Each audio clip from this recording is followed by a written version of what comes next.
ओम नमः शिवाय।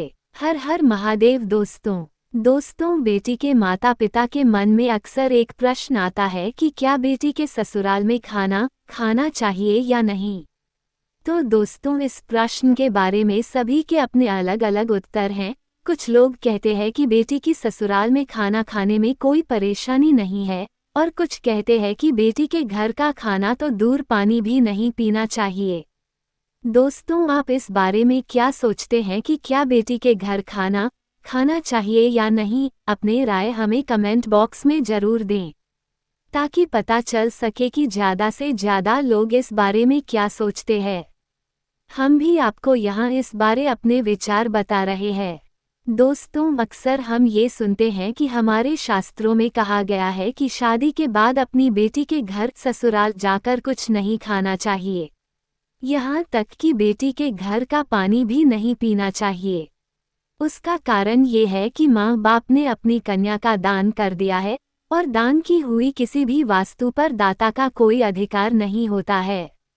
जब तक बेटी की कोई संतान न पैदा हो तब तक उसके घर का अन्न जल नहीं लेना चाहिए। जब बेटी के घर संतान पैदा हो जाए तो ये पाबंदी नहीं होती है। कारण ये है कि उनके दामाद ने अपने पितृऋण से मुक्त होने के लिए उनकी बेटी को स्वीकार किया है। उससे संतान होने पर दामाद पितृऋण से मुक्त हो जाता है और बेटी पर माँ बाप का अधिकार हो जाता है। तभी तो दहेत्र या दोता अपने नाना नानी का श्राद्ध तर्पण करता है, और परलोक में नाना नानी अपने दोते का किया हुआ श्राद्ध तर्पण पिंड पानी स्वीकार भी करते हैं। अगर बेटी के घर पुत्र नहीं होकर पुत्री भी पैदा होती है तो भी दामाद पर से पितृऋण का भार समाप्त हो जाता है। बेटी की संतान पुत्र हो या पुत्री, उससे कोई फर्क नहीं पड़ता। एक बार संतान होने के बाद बेटी के घर का अन्न जल ग्रहण करने में कोई मनाही नहीं है। इसका एक अलग मत ये भी है कि जिस बेटी को माता पिता ने पाल पोस कर बड़ा किया, उसको अपने पैरों पर खड़ा किया, उसके बाद उसके लिए एक सुयोग्य वर की तलाश करके उसका विवाह किया, जिससे आपकी बेटी अपने ससुराल में बहुत खुश है, तो ऐसी बेटी के माता पिता अपनी बेटी के ससुराल में खाना खा सकते हैं। और वैसे भी आजकल देखा गया है कि बेटी बेटों से ज़्यादा अपने माता पिता का ख्याल रखती है, तो इस परिस्थिति में भी माता पिता बेटी के घर का खाने के लिए कैसे मना कर सकते हैं।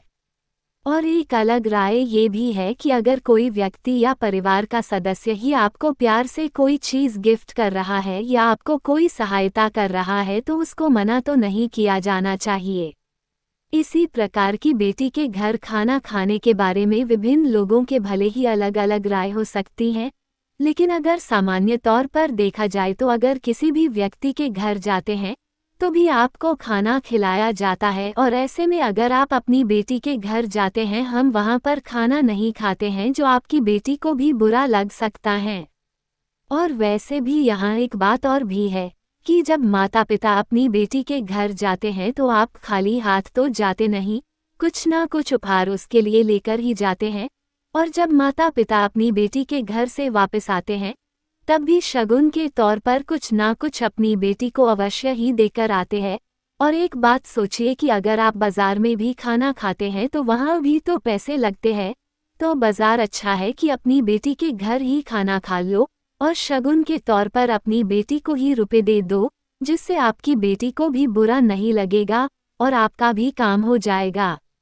तो हमारा तो यही मानना है कि माता पिता अपनी बेटी के ससुराल में खाना खा सकते हैं, इसीलिए कृपया ऐसी भ्रामक बातों पर ध्यान ना दें एवं बेटी के घर खाना खाने से कभी मना ना करें।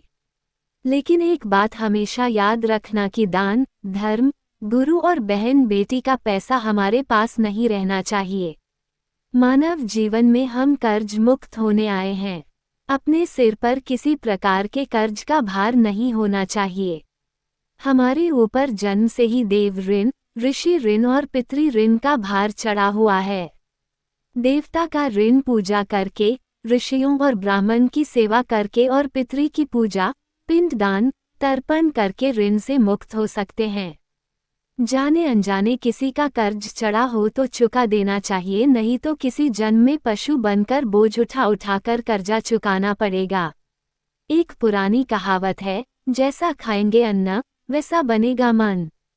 यानी हम जैसा भोजन करते हैं, ठीक वैसे ही सोच और विचार बनते हैं। इसका सबसे सशक्त उदाहरण महाभारत में मिलता है, जब तीरों की शैया पर पड़े भीष्म पितामह से द्रौपदी पूछती हैं, आखिर क्यों उन्होंने भरी सभा में मेरे चीरहरण का विरोध नहीं किया, जबकि वो सबसे सशक्त और बड़े थे। तब भीष्म पितामह कहते हैं कि मनुष्य जैसा अन्न खाता है वैसा ही उसका मन हो जाता है। उस वक्त मैं कौरवों का अधर्मी अन्न खा रहा था, इसलिए मेरा दिमाग भी वैसा ही हो गया और मुझे उस कृत्य में कुछ गलत नजर नहीं आया। हमारे समाज में एक परंपरा काफी पुराने समय से चली आ रही है कि लोग एक दूसरे के घर पर भोजन करने जाते हैं।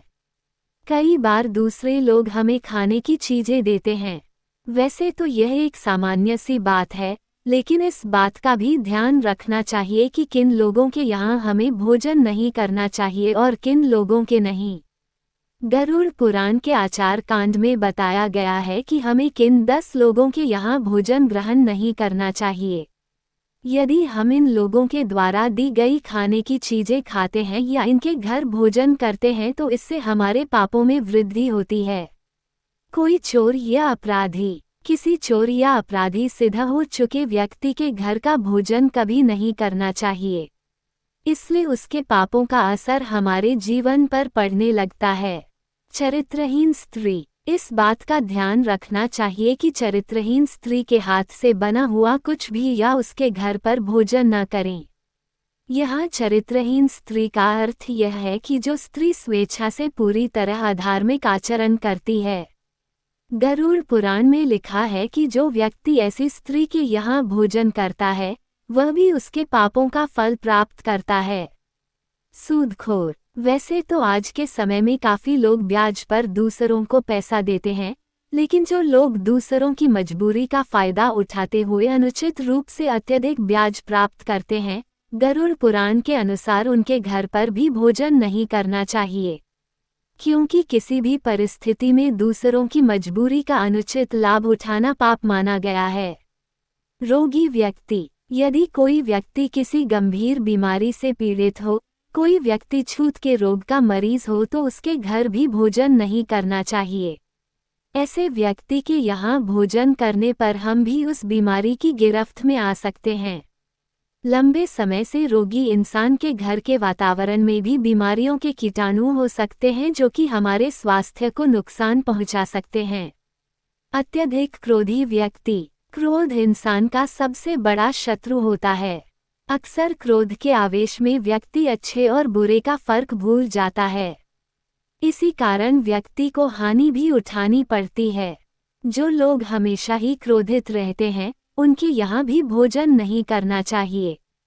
यदि हम उनके यहाँ भोजन करेंगे तो उनके क्रोध के गुण हमारे अंदर भी प्रवेश कर सकते हैं। नपुंसक या किन्नरों को दान देने का विशेष विधान बताया गया है। ऐसा माना जाता है कि इन्हें दान देने पर हमें अक्षय पुण्य की प्राप्ति होती है। गरुड़ पुराण में बताया गया है कि इन्हें दान देना चाहिए, लेकिन इनके यहाँ भोजन नहीं करना चाहिए। किन्नर कई प्रकार के लोगों से दान में धन प्राप्त करते हैं। इन्हें दान देने वालों में अच्छे बुरे दोनों प्रकार के लोग होते हैं। निर्दयी व्यक्ति, यदि कोई व्यक्ति निर्दयी है, दूसरों के प्रति मानवीय भाव नहीं रखता है, सभी को कष्ट देता रहता है तो उसके घर का भी भोजन नहीं खाना चाहिए। ऐसे लोगों द्वारा अर्जित किए गए धन से बना खाना हमारा स्वभाव भी वैसा ही बना सकता है। हम भी निर्दयी बन सकते हैं, क्योंकि जैसा खाना हम खाते हैं हमारी सोच और विचार भी वैसे ही बनते हैं। निर्दयी राजा, यदि कोई राजा निर्दयी है और अपनी प्रजा का ध्यान न रखते हुए सभी को कष्ट देता है तो उसके यहाँ का भोजन नहीं करना चाहिए।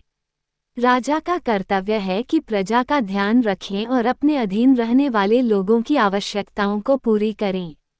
जो राजा इस बात का ध्यान न रखते हुए सभी को सताता है, उसके यहाँ का भोजन नहीं खाना चाहिए। चुगलखोर व्यक्ति, जिन लोगों की आदत दूसरों की चुगली करने की होती है, उनके यहाँ या उनके द्वारा दिए गए खाने को भी ग्रहण नहीं करना चाहिए। चुगली करना बुरी आदत है। चुगली करने वाले लोग दूसरों को परेशानियों में फंसा देते हैं और स्वयं आनंद उठाते हैं। इस काम को भी पाप की श्रेणी में रखा गया है। अतः ऐसे लोगों के यहाँ भोजन करने से बचना चाहिए। नशीली चीजें बेचने वाले, जो लोग नशीली चीजों का व्यापार करते हैं या नशीले पदार्थों का सेवन करते हैं, गरुड़ पुराण में उनके यहाँ भी भोजन करना वर्जित किया गया है। नशे के कारण कई लोगों के घर बर्बाद हो जाते हैं। इसका दोष नशा बेचने वालों को भी लगता है। ऐसे लोगों के यहाँ भोजन करने पर उनके पाप का असर हमारे जीवन पर भी होता है।